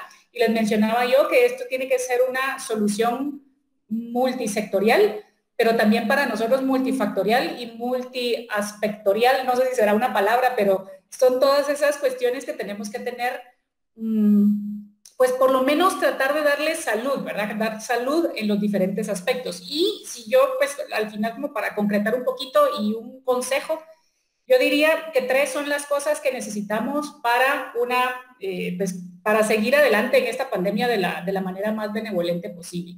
Una es la responsabilidad personal, la otra es la solidaridad y la otra es la tranquilidad. Y ahorita les voy a explicar. En cuanto a la responsabilidad personal, esto es amplio porque es una responsabilidad que va con nosotros, ¿verdad? Personal, pero también tiene que ser una responsabilidad personal que me lleve a mí a pensar en el otro. Entonces, cuando yo me refiero a responsabilidad es porque nosotros vamos a estar ahora en todo este aspecto nuevo, resiliente, estos cambios de los cuales hemos ido platicando y que ya se vislumbran y que para los que ya nos estamos preparando, es que al final, o sea, nuestra salud, digamos, es solo un aspecto dentro de todo lo que tenemos que considerar, pero de esa salud que nosotros cuidemos también depende mucho la demás salud, ¿verdad? Del resto de las como sociedad. Pero una de las cosas que va a ser clave es que nadie nos va a estar controlando. O sea, es imposible que por mucho que tengamos tecnología, que yo no sé si va a haber chip o no chip, o, ¿verdad? O qué es cómo nos van a poder seguir, si es que eso es como parte de lo que viene, que no, esas son más las teorías conspiratorias, ¿verdad? Pero por mucho que nosotros nos digan 10 cosas que hay que hacer, que nos pongan policías detrás, que estén pues recordándonos en todo momento las normas que hay que seguir, si nosotros no tenemos un compromiso personal, va a ser imposible que al final lo logremos llevar adelante. Y pues eso es eso, ¿verdad? Nosotros estamos solos en nuestra casa o estamos en la calle y somos solitos conscientes del impacto de lo que hemos vivido. Entonces, no van a haber policías en el mundo capaces de controlarnos y de poder indicarnos las cosas que hacer. Por eso es que esto no se trata de un premio o castigo, de que nos castiguen encerrándonos, de que sea una cuestión punitiva. La responsabilidad personal en nuestro proceso de salud es vital y no podemos avanzar si no realmente nos comprometemos con ella. ¿Y qué quiere decir eso? Comprometernos con nuestra salud no va solo a seguir poniendo la mascarilla, lavando las manos, cuidar la distancia, sino que viene a todo lo que, por ejemplo, mencionaba el doctor Ramírez. Tenemos que estar conscientes de nuestra salud emocional. Estos son tiempos difíciles y pues tampoco quiero ser ave de mal agüero, pero tampoco vienen tiempos fáciles. En este momento estamos ahorita enfrentándonos a las consecuencias del virus, pero ahora también vienen todas las consecuencias indirectas del virus. Entonces, retomando también lo que decía el doctor Ramírez, los problemas ya a nivel de, si por ejemplo descuidamos la salud emocional, otros problemas mentales un poquito más fuertes, o si no, pues todos hemos pasado por eso, ¿verdad? Comemos mucho y entonces cuando estamos muy tensos o muy estresados, y entonces pues ya eso nos hace subir unas libritas, ¿verdad? Que todos creo que nos hemos enfrentado a esa situación ahora, y esas libritas de más, pues también traen otros problemas, por ejemplo, el síndrome metabólico es uno, pero también otra de las cosas es que esta pandemia nos vino a decir realmente los problemas en los que deberíamos de estar trabajando. O sea, de las situaciones concomitantes que al final contribuyen, por ejemplo, a la alta tasa de síntomas graves, por ejemplo, o de muerte, son pues los problemas cardíacos, los problemas de obesidad, ¿verdad? La diabetes, y todas estas son enfermedades que al final su origen, digamos, es multifactorial, pero es mucho de estilos de vida. Entonces, una de las oportunidades que tenemos en este momento es de retomar, ahí sí que el análisis de nuestros estilos de vida y ver esto como una oportunidad de hacer cambios un poco más de fondo, ¿verdad? También otra cosa que sí quería recalcar un poco es que estamos como, pues en esto que viene la responsabilidad personal, ¿verdad? Le estamos poniendo tanta esperanza a la vacuna, y la vacuna parece que es como el santo grial, ¿verdad? Y ahorita todos estamos empeñados en que pues cuando salga la vacuna, y muy contentos por las noticias que acaban de venir y que estamos escuchando, ¿verdad? De que ya hay buenos resultados, y pues todos siguiendo como muy de cerca la vacuna. Y pues sí, realmente no vamos a alcanzar esa famosa inmunidad de rebaño de la cual se ha hablado, y también a la que se le ha tenido mucha esperanza, y que mucha gente erróneamente con el deseo de obtener esa inmunidad de rebaño han salido a las calles sin cuidarse, porque dicen, ¿verdad?, que si estoy expuesto al virus, entonces voy a generar defensas, y eso no es así. La inmunidad de rebaño solo se alcanza cuando ya hay una población, ¿verdad?, suficientemente, un porcentaje de la población suficientemente elevado que está inmunizado tanto por la vacuna como por su recuperación. El problema con la inmunidad de rebaño es que en ese trayecto, a poderlo alcanzar, si la queremos pues, obtener así a la brava, es que en el trayecto puede fallecer mucha gente. Entonces no es una estrategia realmente eso para poder llegar a esa inmunidad. Entonces, la vacuna, estamos muy esperanzados, y sí, pues que viene ya en camino. Sin embargo, no es solo el hecho de que la vacuna esté ya establecida, sino que es toda la logística que tiene que venir detrás, de distribución y de acceso, porque tiene que ser accesible, universal. Pensemos ahora, y voy a utilizar el ejemplo de nuestra realidad reciente. ¿Cómo vamos a transportar una vacuna que necesita ser trasladada en frío a comunidades como las que en este momento se han visto agresivamente pues dañadas por la tormenta, el huracán, depresión, ya no sé en qué terminó, digamos, pero digamos que por esta situación tan terrible?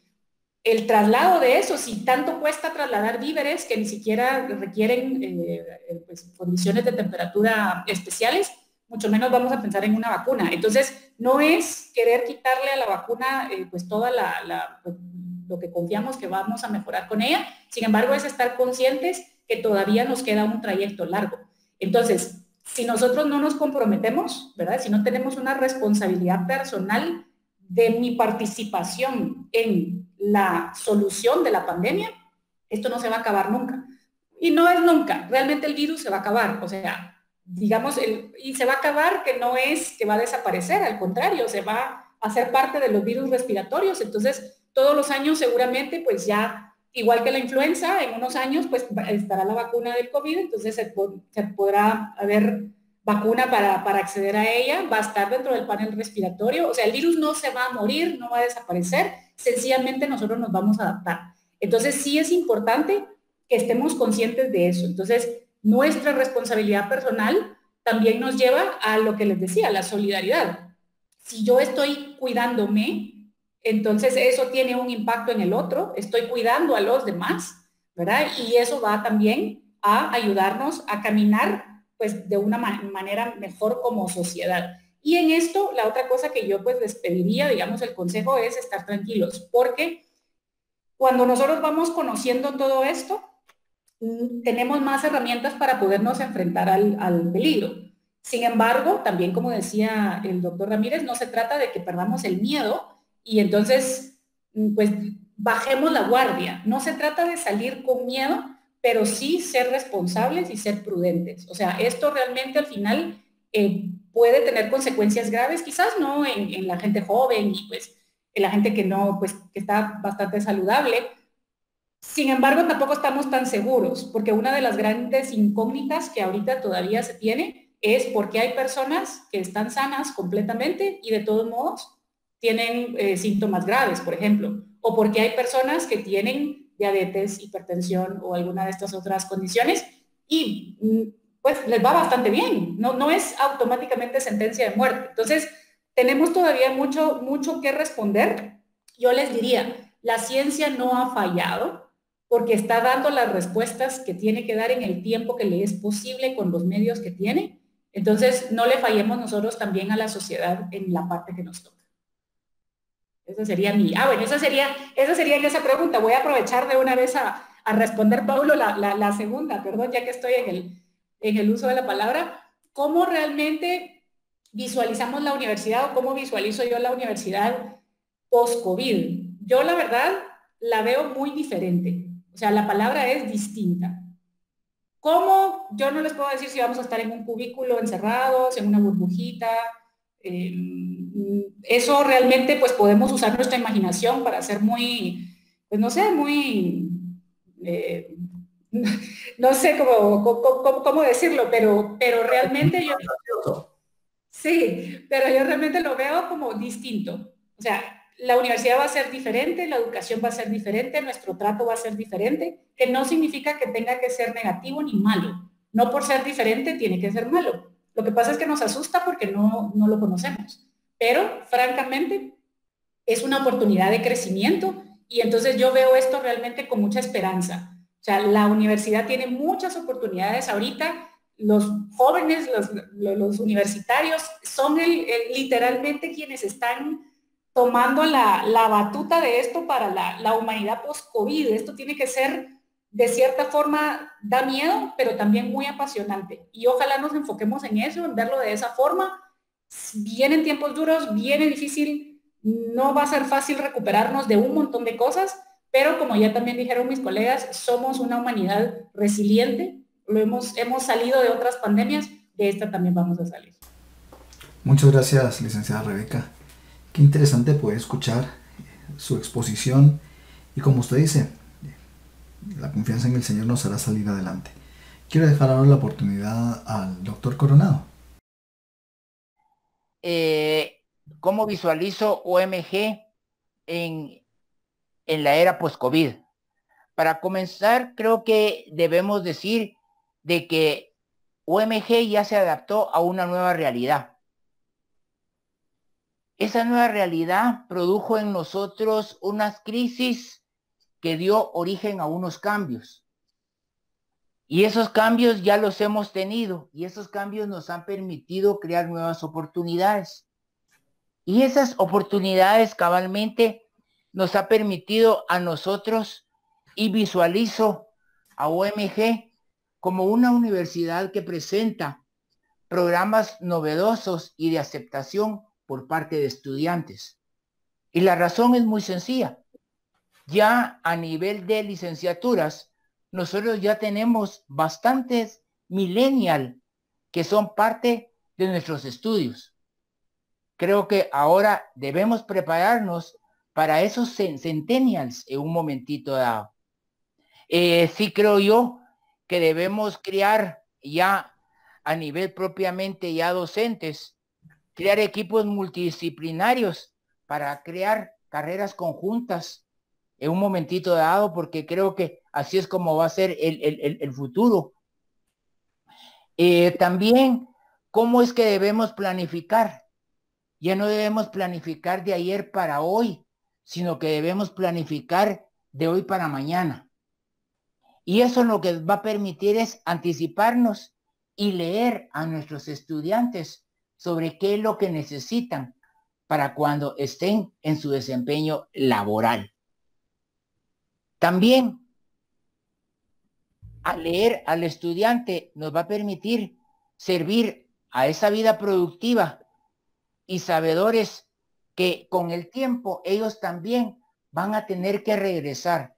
Y créame que ha sido muy interesante ver al estudiante que regresa nuevamente al cabo de 5 años que se ha ido de con nosotros graduado y nuevamente regresa.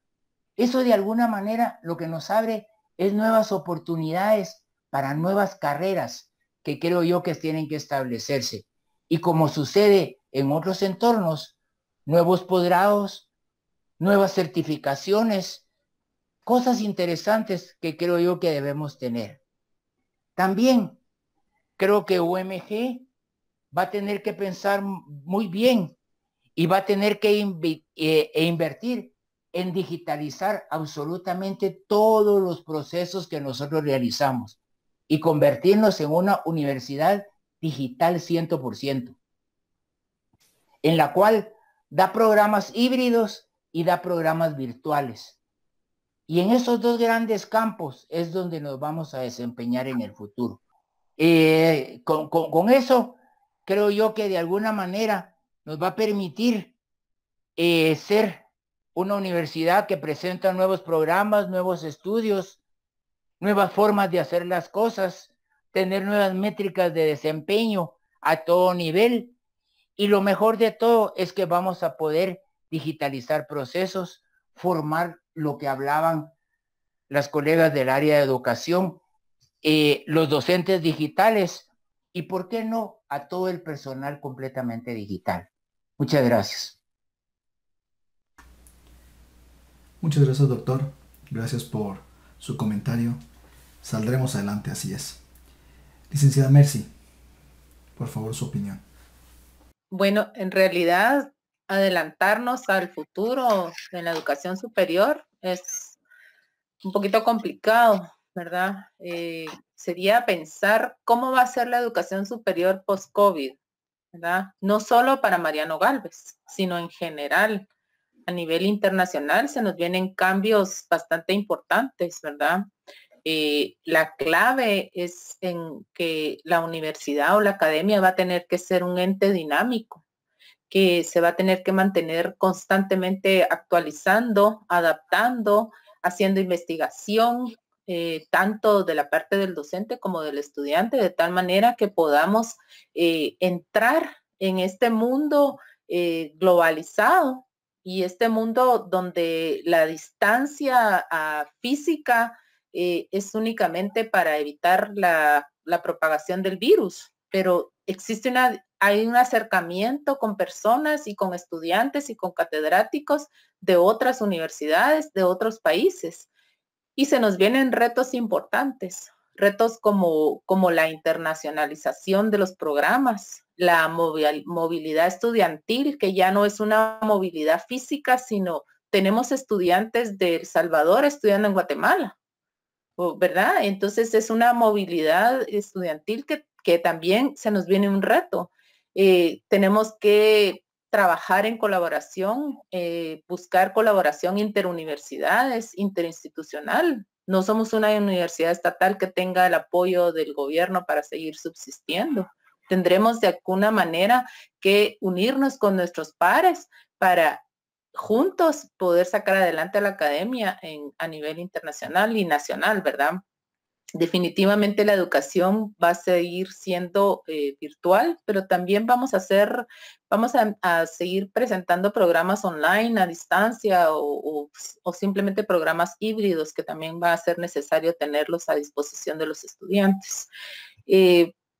Hay que pensar que dentro de esta dinámica de cambio también nos hemos tenido que flexibilizar en algunos de nuestros por ejemplo, la política de admisión de estudiantes nuevos. Tenemos que cambiar las políticas de admisión. ¿Por qué? Porque el perfil de ingreso en este momento de nuestros estudiantes es totalmente distinto al perfil de ingreso de los estudiantes que ingresaron en el 2019 o en el 2018.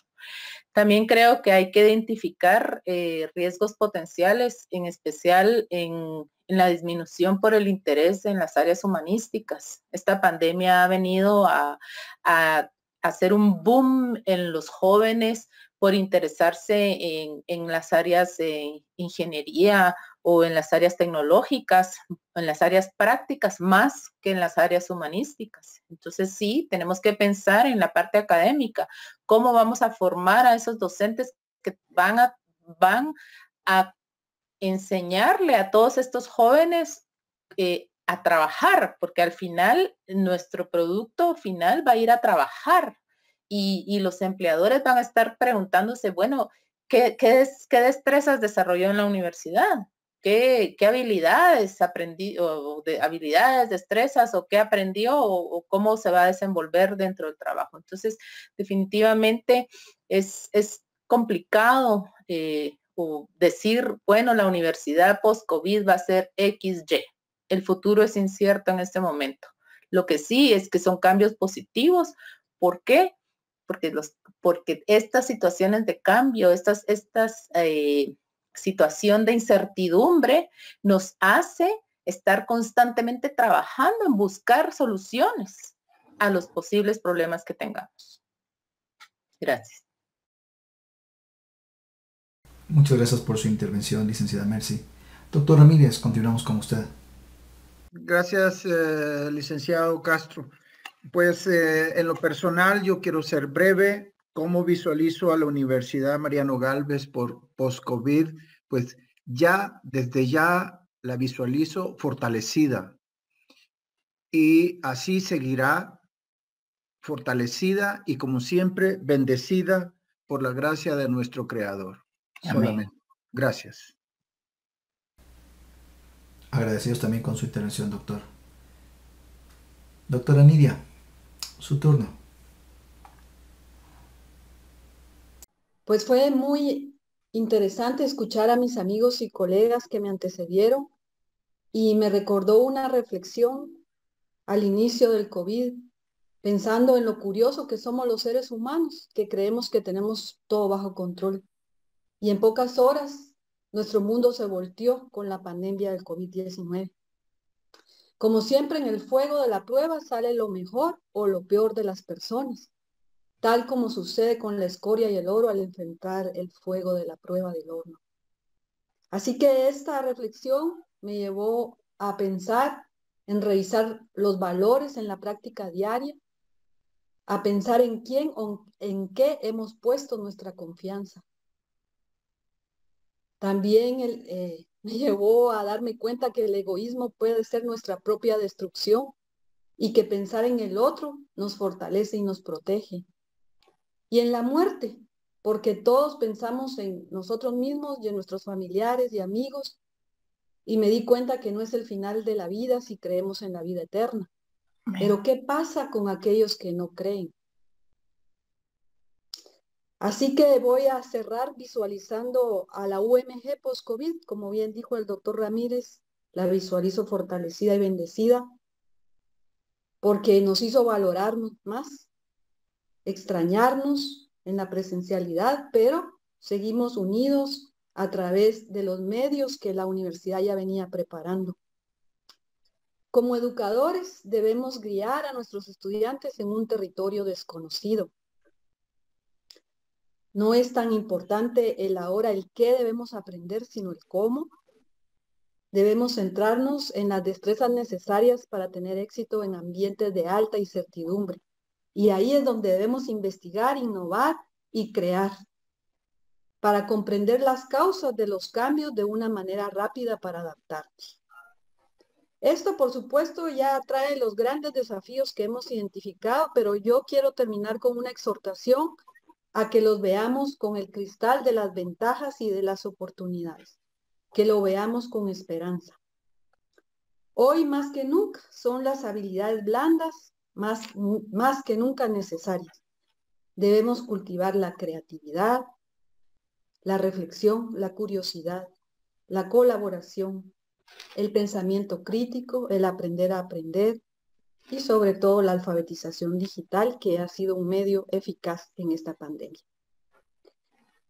Esta actitud de flexibilidad que mencionamos todos, de adaptación, nos debe llevar a proponer ideas con entusiasmo y persistencia.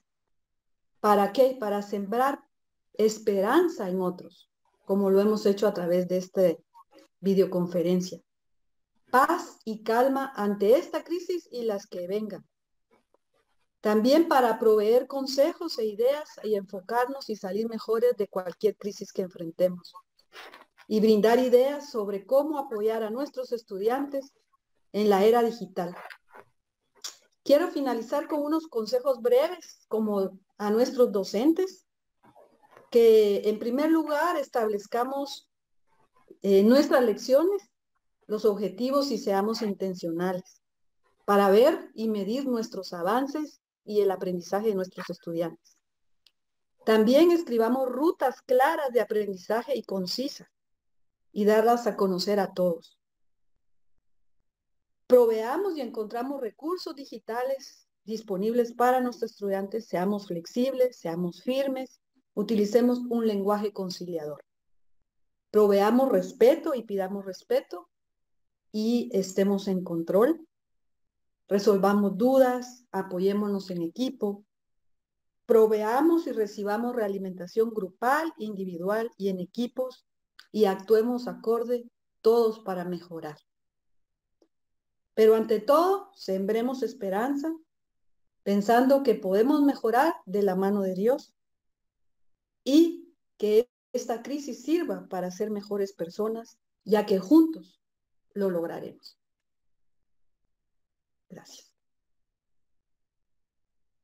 En nombre del CITE y la comunidad de la UMG, queremos agradecer a la licenciada Méndez, al doctor Coronado, a la licenciada Herrera, al doctor Ramírez y a la doctora Georgis por participar en este evento, por compartir sus conocimientos y por compartir sus percepciones del futuro de la UMG. Muchísimas gracias a todos.